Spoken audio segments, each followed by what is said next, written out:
Delzad? Yeah, thanks. So, ladies and gentlemen, good evening. Welcome to Series 2, Session 1 of AMTOI Dialogues, which has been a huge success last year. And I welcome you to their new topic today, Reinventing India's Infrastructure with Dr. Sanjay Mukherjee, CMD CITCO. Sanjay, welcome. It's a pleasure to have you on board. Sanjay is a personal friend before being the MD of CITCO, so he's done a great favor to me by joining AMTOI Dialogues and the first session of the second series. Allow me to introduce him to you all. Dr. Sanjay Mukherjee, IAS, is currently serving as the chairman and managing director of the City and Industrial Development Corporation, India's and Maharashtra's premier urban and industrial development agency. He is responsible for the development of Navi Mumbai and its neighboring regions like Panvel, New Panvel, all the way up to JNPT.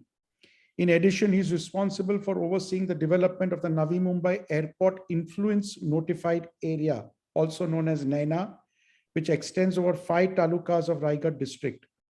He oversees the development of new towns in various parts of Maharashtra like Aurangabad, Nasik, Latur, Nagpur, and was recently credited with the completion of the NEE district headquarters of Palghar district as a part of the Palghar New Town Development Project in a record time.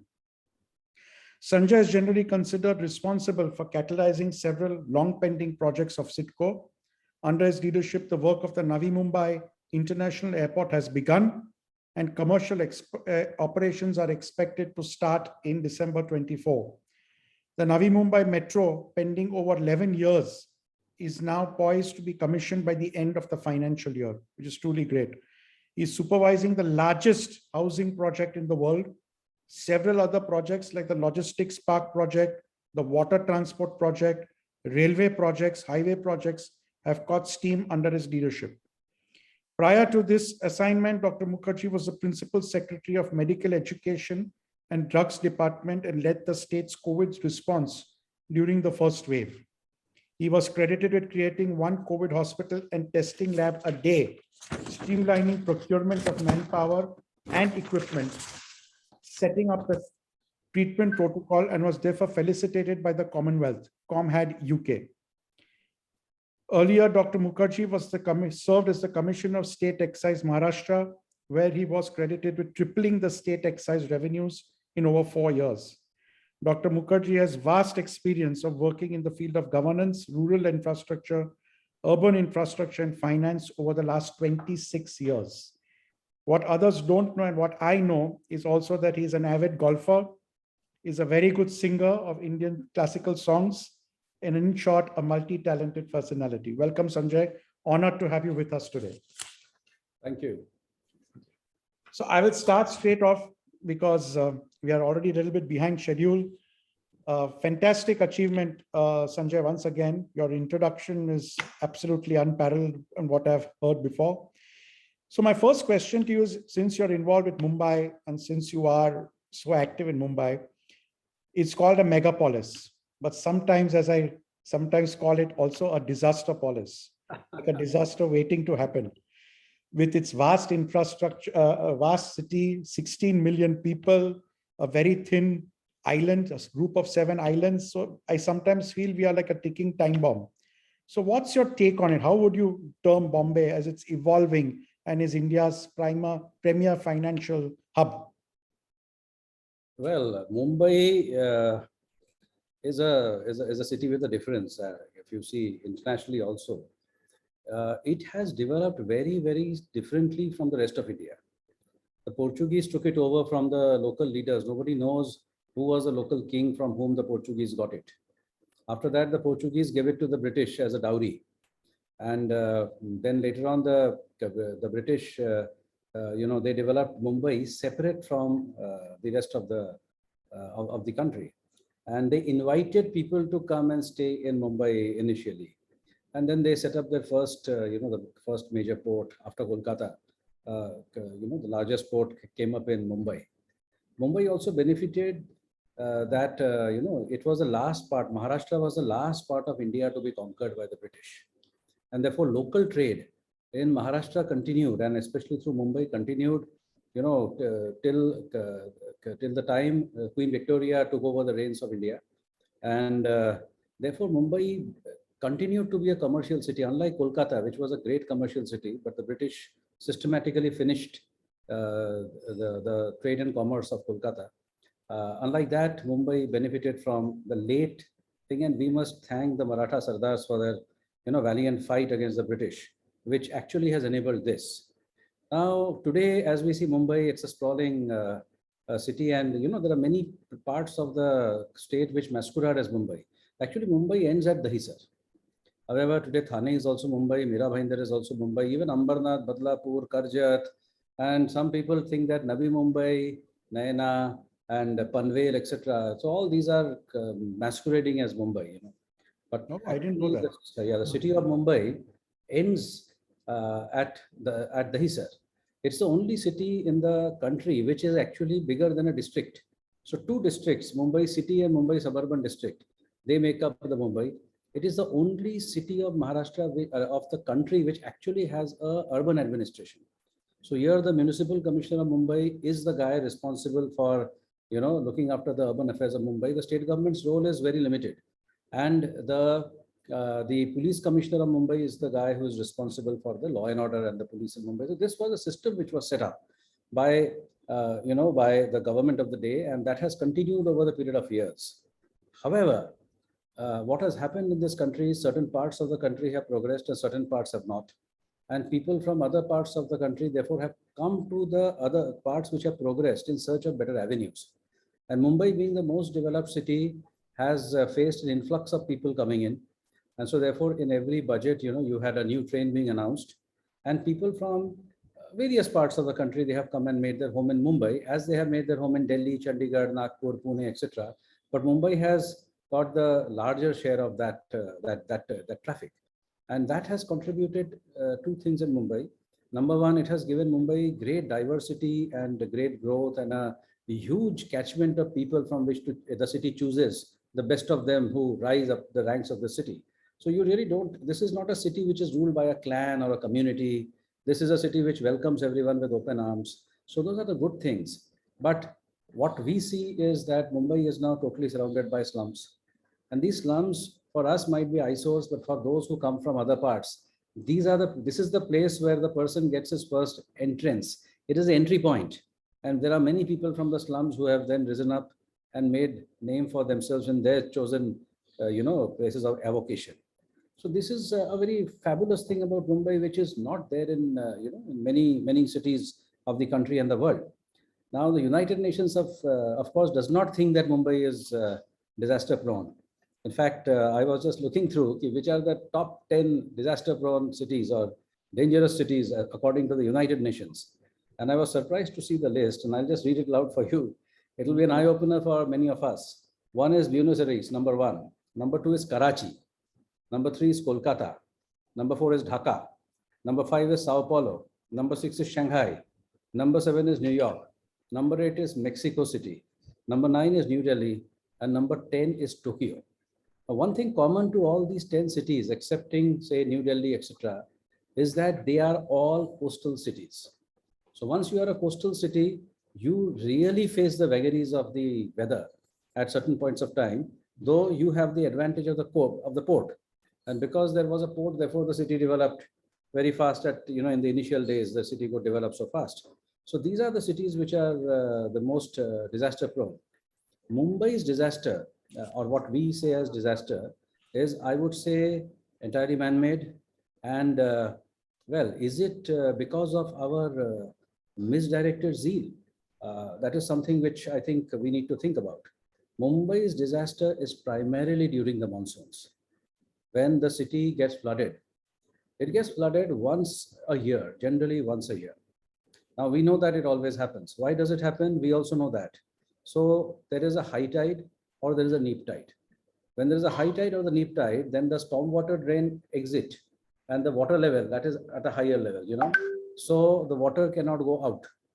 When the water cannot go out, therefore the water comes inside and it floods the low-lying areas and it floods the roads. flooding of the low-lying areas is because of encroachments, because of the slums that we spoke about. Flooding of the roads, of course, is something which is very problematic and it brings the city to a standstill. But this happens only once a year, and some years it doesn't happen. In the years it doesn't happen, the media runs the photographs of the previous year or the year before that. The situation has come to such a still that when it rains and I want to go from Mumbai to say Thane, then instead of 1 hour, I can go in half an hour because there is no traffic in the road. So people, you just rush across. Now, why are we not able to do anything to solve this problem of the high tide and the neap tide and the stormwater drain exit? So the reason behind that is this, that in Mumbai, only 1/3 of the land is developable. Remaining 2/3 is either affected by CRZ, or it is affected by mangroves, or it is affected by wetlands, or it is salt pan. And the moment it becomes CRZ, it becomes mangrove, it becomes salt pan. I'm sorry to say, environment is a very good thing. We all have to protect the environment. But today, the procedures have become so cumbersome. Even for the government, it is very difficult to get those clearances. And therefore, you have a case in the Supreme Court, you have a case in the High Court, etc. Even the urban local body is not able to do certain works there. So because of an engineering fail, because of our inability to execute an engineering work, we are unable to, there is flooding every year. So we have to now, perhaps in Mumbai, understand that the city is different from the rest of the country. This is the most aware city. It is a city with a very, very vibrant civil society. So we need to understand that everybody cares for the environment, and for environment of the tomorrow, we need to protect the environment of today. And if there is something which stops us, if it is say flooding, then we need to, work hard. In Navi Mumbai, there is no flooding. The reason there is no flooding is that Navi Mumbai has had holding ponds, and the holding ponds, they hold this water, and so the water doesn't flood. But now these holding ponds are holding rainwater. This rainwater gets mixed with the salt water, and this is an ideal growing ground for mangroves. Now, our regulation is this, that if we want to cut mangroves, then we need to get 3 permissions. We need permission from the Environment Department, we need permission from the Forest Department, and we need permission from the courts. Now, because of this, in Navi Mumbai, the corporation today is not able, CITCO has prepared those holding ponds, handed it over to the corporation, but the corporation is unable to cut the mangroves and clean the holding ponds. Therefore, I always say in the next 3 years, you will see flooding in Navi Mumbai as well. So time has come for Indians to think what should be, regulation. Do we want 100% accuracy, or are we willing to sacrifice some accuracy for the sake of speed? How do we balance development, and how do we balance, the environment? How do we bring in sustainability? The pace of sustainability is something which as a society we have to agree. In China, they decide to execute a project in 3 days, and then they go ahead, they build their roads, bridges, flyovers. Do we want this system? I don't think we do. No, of course not. Definitely, we do not want that. But do we want a system where a project is conceived in 1997 and the work of that project is ultimately started in 2011? Do we want a system like that? No. I suppose, again, we do not. So most of Mumbai's problems are solvable. The reasons for which we are finding it difficult to solve is, one is the absence of land. Second is the huge population that the city caters to. And I think most importantly, the diversity of the population that it has. Diversity not as in caste, communities, or people, but diversity in the economic scale. So you have the richest of the rich and you have the poorest of the poor. And when these several interests, when they clash, the golden mean that comes out slowly. And, that is why certain things in Mumbai keep recurring every year. So flooding is one disaster which happens in Mumbai regularly. The second disaster which happens is fire.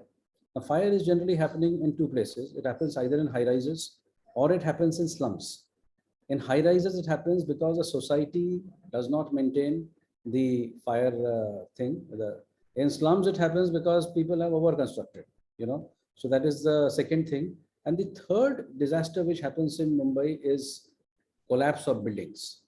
The collapse of buildings happens only because of one reason, That is, a building is old, decrepit, it needs to be it needs to be broken down. But however, the residents of that building, they do not have any other place to go. So, or there are property rights which are in place. So they want more from the, from Correct. themselves. And because of that, they do not vacate that building and they do not reach to the agreement of development. So I think the entire country is now on these crossroads. We need to decide How to go about it? what is the golden mean that Which we want. route we want We to know take? what the current system does. We know what are the current causes, and we need to have a consensus because there is no single right or single wrong. My opinion is just that. It is an opinion. It might not be the right or the wrong. We need to come to a collective consensus. I am very hopeful that with BMC's ability to interact with people, it has a huge bandwidth. It's an unbelievable bandwidth which the BMC enjoys. From a slum dweller to the richest man in the country, that is the bandwidth that the BMC enjoys, and this is the range of people with which that organization interacts. So I am very hopeful that they will, do well, and they will, solve this problem. But yes, it is a disaster. It cannot be called a disasteropolis. I'm sorry, Xerxes, I disagree, and I think the United Nations agrees with me. It is not in the top 10. Okay, good. That's good and comforting for us Mumbaikars to know. Yeah. So that brings me to my next question. Just I want a quick response from you. Is that where do you see Mumbai in 20 years from now, including Navi Mumbai with the new Navi Mumbai airport, etc.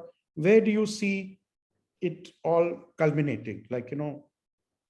I see a few economic growth centers, in the country.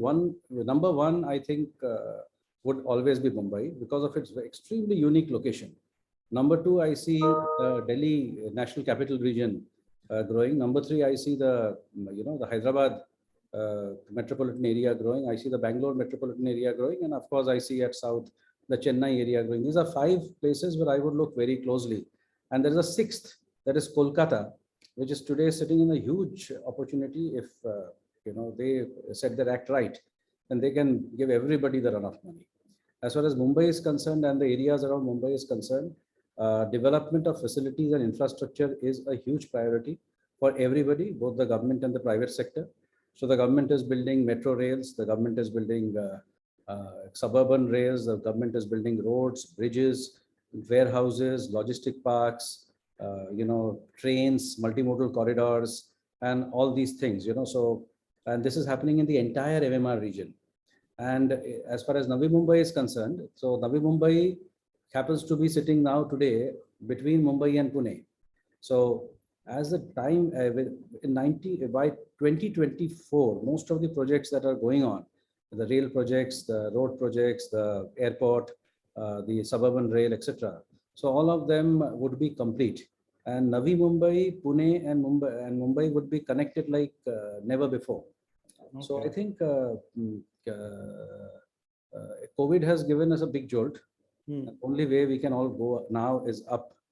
And I think we are poised in for very interesting times. Thank you. My next question would be, Sanjay, that, we are addressing the logistics industry today. All our audiences are logistics industries. So how does logistics centers or logistic hubs, are they built around the city? What do you propose, or what is your plan? Like, it's an integral part of a megapolis like Bombay, and how do you, and it forms an integral part. I mean, without it, the city cannot function. So where would it be? Where should it ideally be located? It's in the heart of the city, on the outskirts of the city. How important is it for the city's development? Any city, I'm not talking of. So no city has, developed Xerxes without logistics. In fact, logistics must be the first industry which came into any city. Most cities of the world have grown around ports, and in today's lingo, that is logistics. So, or else within the city, within the country, the cities have grown around railway stations. So again, that is logistics. Initially, the logistics was very much in the heart of the city. So there was a logistic, center, a hub grew around it, and then the city grew around it, and logistics and that hub was together. As time has gone, we have separated our living from our business. So like today, trucks do not enter the city in the daytime, they enter at the night time, at the regulated part of time.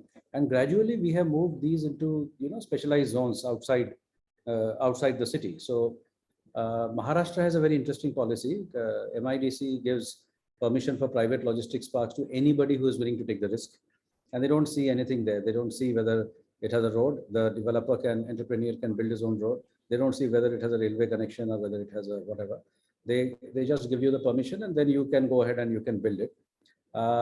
Organizations like CITCO, they believe in building, developing, and then giving it to involving the private sector. So we are developing a logistic park in a place called Chirle. So we are now acquiring the land there. And the reason we are doing it is because JNPT is just ahead. And JNPT SEZ is one thing which JNPT wants to develop.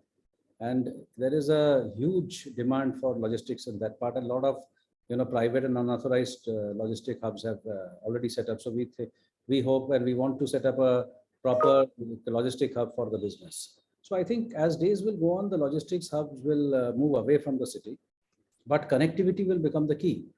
And so see, like when the multimodal corridor comes in, as the multimodal corridor comes in, the entire logistics traffic will ultimately end up into the multimodal corridor. The Samruddhi Mahamarg comes in.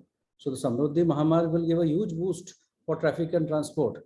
I don't think the car fellows or people with cars are going to use it much, but trucks and such kind of goods vehicles shall use this. And so you will have various hubs coming up all along the Samruddhi Mahamarg, which will cater to various districts that come up in that region. So I think as time goes on, the cities will become residential places and maybe white collar jobs. And logistics would be separate hubs that would be contrast to what happened in the past.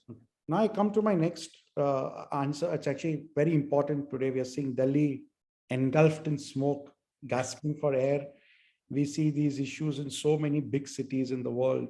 I mean, Shanghai, Beijing, be it Mumbai also has its fair share, Tokyo has its share, etc. And Delhi is like they're calling it a gas chamber, which is so unfortunate. It's such a lovely city, it's so well planned. It's the national capital of the biggest democracy in the world. How do you foresee, how can cities like mega cities, etc., take on this? Because it's really now everyone's talking after, especially after COVID, people have realized that money is not everything, and we need to take care of our future, that we should be alive to enjoy our money. So what's your take on that? I mean, like, how do cities combat this? I think first and foremost, we have to have very, very clear-cut understanding that there cannot be any compromise on the environment. That is one thing which we need to understand. And I think if that becomes the paramount factor, the environment cannot be compromised, then everything else is subservient to that. Then I think a lot of thing happens. What happens today is on one hand, there is the protection of the environment. On the other hand, there is a growth of industry, employment, etc., etc. That is one. Second is the concept of the polluter pays.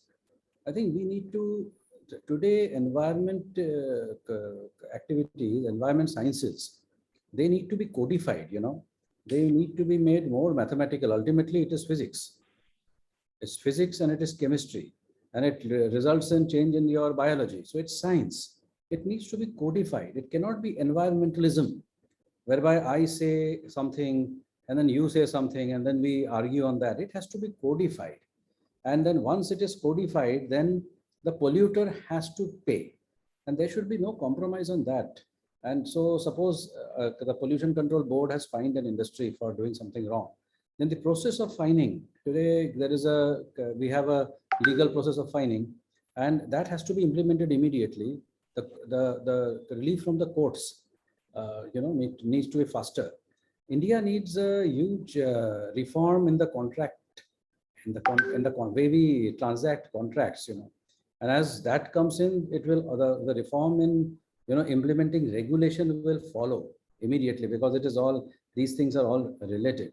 So if we can quantify what we want, from the environment point of view, and if we can say that this is not to be compromised, there cannot be any compromise on the environment, then we have to then everything falls in place. But as long as the environment thing remains an ism and it is not quantified, then there will always be arguments. And in the course of arguments, many things will get done. And as things get done, and at the same time, many things which need to be done will not get done. They will be held back. So this will affect us adversely and has been affecting us adversely. So at the cost of repetition, I would say I feel that codifying and standardizing environmental parameters is something which all the scientists and the experts in the country and all the well-meaning citizens of the country should get together and get it done as soon as possible. They should, all Yes, take part. for future generations, otherwise they won't have any place for Absolutely. time to breathe. It's so important. It's so Absolutely. important. So I come to my penultimate question on the during our session. Your take on India infra currently. Okay, I recently did a big road trip. I have gone from 6-lane expressways to a narrow one-way road where with two-way traffic. So there's a lot to be done still. So what's your take on the India infrastructure currently and what needs to be done? Because we see our neighbor China building, massive infrastructure, road, rail, air, everything compared to us. So though we are doing it, but not fast enough, I feel. So over to you on that. So I can't agree with more on you on that. We need to do a lot on infra. And I think it's entirely a question of engineering and land acquisition. There are only two issues in infra. One is land acquisition or land related matters. Environment comes as a part of that, I would see it like that. And second is engineering. So let us tackle the second problem first, that is engineering. So I think civil engineering among all these engineering is the most important thing in Indian infra, and we need a much better quality. Like as we say, we need more doctors and more nurses. Similarly, we need more civil engineers and we need more, plumbers, and we need more electricians. Skill development. Skill development is so important. The government of India has actually realized this, and therefore they have set up a separate ministry of skill development. They are promoting various institutions to train people in various type of skills. Earlier, we only had the ITIs, which were skilling people. Now that it's at a whole different level. So that is one thing I feel. I think a lot of what is happening in the major infra front. So we all know about the major infra front. So we know about the development of the various roads and ports and airports and highways and things like that. But what is happening in the rural sector is something which I would think is very, very crucial. There, in fact, a quiet revolution has happened. And the quiet revolution is this. At least I can talk only of my state, that is the state of Maharashtra, which I can talk about with some knowledge, first-hand knowledge. But in Maharashtra, a quiet revolution has happened. So every village today has cement roads. These villages are having drains on the side of their roads. Most of these villages are not getting flooded on normal rains. You have extremely strong cooperatives. So you have cooperatives which take care of your milk production and milk collection and milk distribution, to cooperatives which take care of your soybean production, collection, distribution. You have forward and backward linkages all being taken care of by these type of cooperatives. Then certain corporates like ITC have tried to get into the rural side, and that there's a huge opportunity which is waiting in the rural side. I think the time has come for academics and scholars to look into rural India in a big way. That is where the wealth of India lies. Yes, that is where most of many our people corporates are already following that dictum. And many corporates are already following that thing. So I think the real surprise lies in the smaller towns and in rural India. And what's happening in the larger towns and in urban India, we are all seeing. True. I have driven in the interiors of India and I've seen the changes that are taking place there. Right. You see it all over India. Thanks, Sanjay. That's my last question is actually about personal nature. You're wearing so many hats right now, so many things you're doing. My question to you is, how do you find the time for your golf? I know it's religion for you. I know that you sing very well and you have some other talents as well. How do you find the time for that? Because I have very few talents and I still have no time for them. So you should start the two things that I do. So you should start singing, and you can try golf. So golf is something which I've started very, very recently. In fact, about 4 months. I proudly say that I have a handicap of 24 in 4 months. And not bad. That's not bad. Yeah, not bad. Yeah. And so for golf, you get up at 4 o'clock in the morning, so it is something like that. So that's it. And same goes with singing. So that is a hobby which you can pursue when you are driving, when you are, walking, when you are bathing. Everybody is a bathroom singer. So, so it's like a religion for. So I think that's how that these are the only two things that I do, and that's how you find time for them. Yeah, you have to have the passion for it. Otherwise, it's not possible. Thank you, Sanjay. Thank you so much. We come to the end of the formal session. I leave the floor open to anyone who wants to ask questions before I hand it over to our IPP to make the closing remarks, and in case he has any questions. So, Delzar, if anyone has any question, they can raise their hand and you can make them live to ask. Has anyone raised their hand? I don't see anyone. No one. Okay, okay. No, I think we have one. Mr. Rubin is there. Go ahead, Rubin, Mr. Rubin. He's our managing committee member, very senior member for fraternity. Rubin, please go ahead. An advisor also. An advisor. Thank you. Dr. Sanjay Mukherjee, very pleased to have you. And then we have all in this industry, we have a lot of things to be done in Navi Mumbai and port regions. There are a lot of anomalies. I can't discuss in detail over this, but we would like to send some specific cases. Well, you can look at it only on merit and nothing else. So that is the stand. That's what the request that we would like to place before you. We will. I personally have some of them. I'm sure many of them have it. So it needs to be addressed. We will seek your help and guidance so that a legitimate, claim or entitlements are restored in times to come. That's all, sir. Absolutely. We are here to assist business and industry in taking the country forward. As business and industry goes ahead, people get jobs, the country's GDP goes up, the country goes forward. So we are there to assist you. And if you have any specific query and grievance, please feel free to get in touch, and I'm sure we'll work out a solution to that. Thank you very much. Thank you very much. Thank you. So anyone else? Yes, we have Kushu Ichaporia. Kushu, go ahead, please.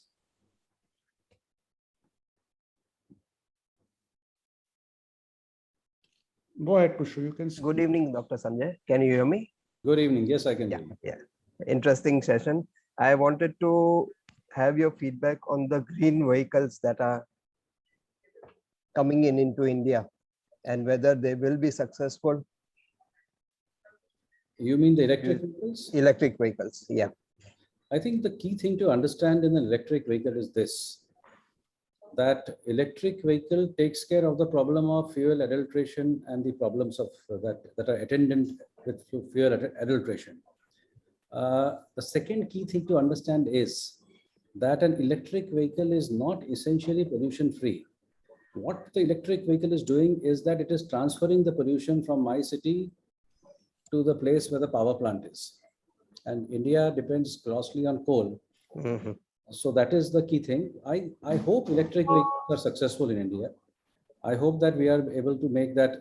I'm reading since the last 10 years that there's going to be a great breakthrough in the solar system, and the power cost will come below 1 rupee or between 1 rupee to 1 rupee 20 paisa.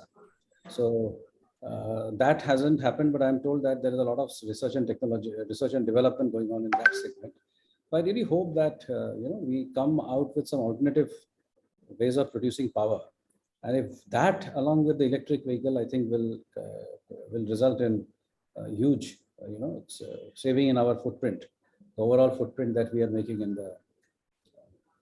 on the environment. World environment. Thank you very much. Thanks, Kushu. Anyone else, please? I think we are done then. So, Mr. Shantanu, over to you to make your remarks or any questions that you may have. Dr. Mukherjee, thanks for joining us. It was a very interesting session. And most of us, I think, managing committee members, at least we are born in Mumbai.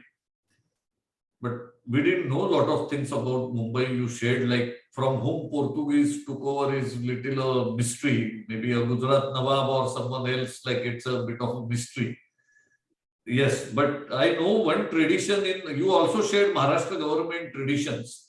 And I know one tradition of Maharashtra government, and that is the best officers are sent to CIDCO. So congrats. And yes, that's, and I'm not exaggerating. Everybody who knows me knows that I neither exaggerate nor do I admire without being sincere about it. And I have also found it interesting. One of the municipal commissioner was a family friend. He was a cousin of my friend. And he used to say, what kind of visitors I get. I was in so many postings, I never got this kind of diversity. So right, that's again a tradition because it's a lot of autonomy has been given. But as of now, yes, and one more thing I want to acknowledge is I think we all were very comforted by your assurance that there is no potential disaster for Mumbai. So that was very comforting, I think, because our next generation is also here. It may not be in our lifetime, but next generation is here. And probably whatever wealth we have is most of it is here. So I think we all are very much locked here. There is one request I have which is consistent with what Mr. Rubin made. And that is cargo movement from and to JNPT. There are some areas, then there are some areas in transporting cargo from the catchment area to JNPT and vice versa. And there, I believe better coordination between JNPT and CIDCO could be possible. And luckily, we have both Maharashtra cadre officers at both places. And if we will come with specific points with our hands-on people, and maybe have a joint or short conversation with you, and we will send points in advance. If we can do this, I think Amtoy would have achieved a lot because of you. Because these are small things, but I think it makes big difference for the exporters, importers, and our trade. Absolutely. And my last question is, I have a few questions, but I have one of the important questions I have, since you have moved all around Maharashtra. I think our mainstream, at least those of us based in Mumbai, most of us have offices all over India, at least Amtoy members. How do you see the potential of growth of cargo and industry in Maharashtra and the catchment area of JN Port, and what will be the additional potential because of the new airport that's coming?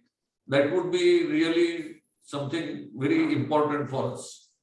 Well, I'll answer your question by giving you one information that the airport, which was earlier, we had two phases. The first phase was just a small phase, and we were expecting something like 10 million passengers per year. And the cargo, I've just lost the figure, a small amount of cargo per year. Then COVID happened, and everybody thought that the airline business is just finished. Post-COVID, we did a reanalysis, and the concessionaire and CIDCO have jointly come to the conclusion that we need to merge phase 1 and phase 2. And accordingly, the deadline which we have given to the concessionaire, that is 31st of December 2024, in which the first commercial flight should take off. By that period, phase 1 and phase 2 would both be complete at the same time. And the financial institutions who are backing the project, they have taken the same view, and they have now that project has achieved financial closure.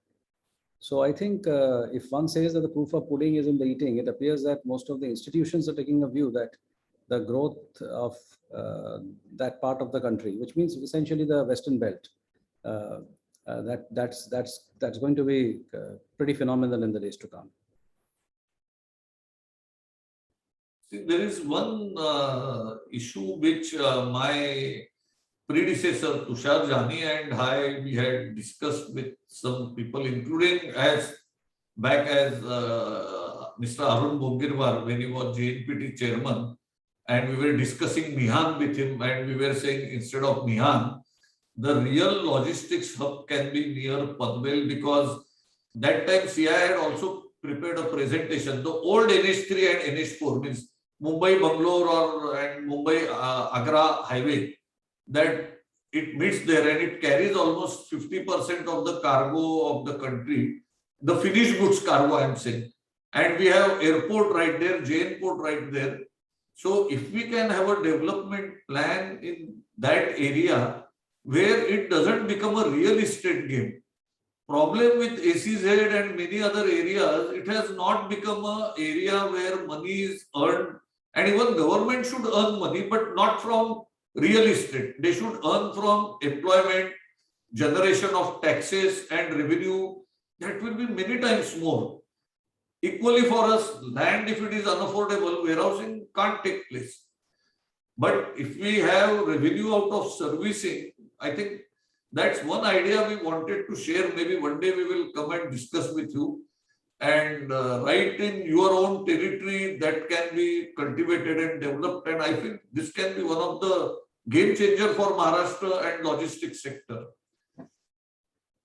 So I'll give a response to that, So Mihan was conceived in 1994 or something. But Mihan was the final, I was the first joint managing director of that company. In fact, I was the first managing director of that company. And in those days, it was the first project in my life that I've handled. So Mihan is not a competition to any project in the country. It is that area, as we were discussing before this, Vidarbha. So 500 kilometers from Nagpur, the entire area is underdeveloped. And in a country like India, you cannot afford to have a huge part underdeveloped, and then there will be a feeling of alienation, Naxal things and all. So you get in some business. How do you get in business? So you already have rail connectivity. You get in air connectivity. You already have road connectivity. You improve it, and you develop a special economic zone there, and you give benefits to the industry and let the industry come. I think you hit the nail in the head when you said that it should not become a real estate thing. What happened in Mihan is this: it was perceived to be a 30-year project. In 30 years, we had planned that 1/3 of the whole acquired area, that is 3,200 hectares, usme 1,000 hectare ka development hoga. Now, that was the way we thought. And it would be huge because not even 1 hectare was developed, And the airport would come up. So that airport was planned in 3 phases, and we thought we'll do only the first phase. But unfortunately, it became such a real estate game that, the land prices just skyrocketed. And without 1 rupee of infrastructure, so I still remember the chief of Temasek had come, and he looked into the land within Mihan and he looked into the land outside Mihan. And then he said, I can't understand how you can fund your own house also if you build your own house there, because the cash flows don't add up. So it killed it. So in this part, like JNPT, CITCO, we all are, and MIDC, all of us are thinking independently of developing this as a logistics center. And this part, I think the whole game is different. Here you have a natural attraction, and you have you have a natural growth. Mihan needs a push, but here you don't need a push. If you don't push, then you will have unauthorized development. So I think the thing is different, and I think the challenge which I am facing, and you have hit it exactly where it is that it should not become a real estate game. The moment it becomes a real estate game, all the distortions, get into it, and it doesn't have a very positive, impact on the real business, which in this case would be logistics. Yeah, thanks. I am happy that it is on your radar. We didn't have any objection for Mihan as such. Our suggestion was, please replicate something like that near Nhava Sheva, and right from Nashik to Panvel, Khopoli, I think Pune, that could become a big corridor. And sir, if you are thinking about it, my humble appeal will be, please make it global scale. Because I do see there will be every kind of potential so long as we don't make it. Please don't make anybody owner of the land. Please make people come, use land, and have a model where people are coming there to make things, service things, create jobs. I think it's a huge potential we can see there. Absolutely.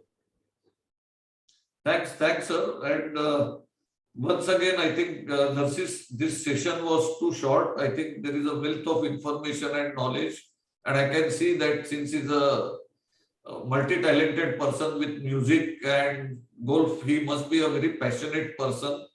And I can promise you, sir, that we are all passionate about our business.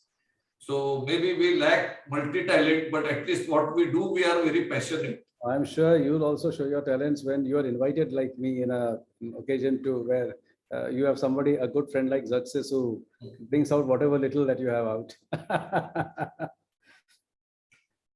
So thanks, sir. It was wonderful interacting, and we will be in touch with you for a short meeting and probably joint meeting. And whatever little we can do, I think it will help a trade a lot. Thanks, sir. Thanks a lot. Thanks for calling me. Thank you. Thank you, Zaksis. You're on mute, Zakis. Thanks, Sanjay. Sorry. Thank you very much. It's been a pleasure and honor. And thank you for joining, ladies and gentlemen, as well. So hope to catch up with you soon, Sanjay. Thank you. Yeah, Same. thank you. Thanks. Thank you very Bye-bye. much. Thanks. Thank you. Bye.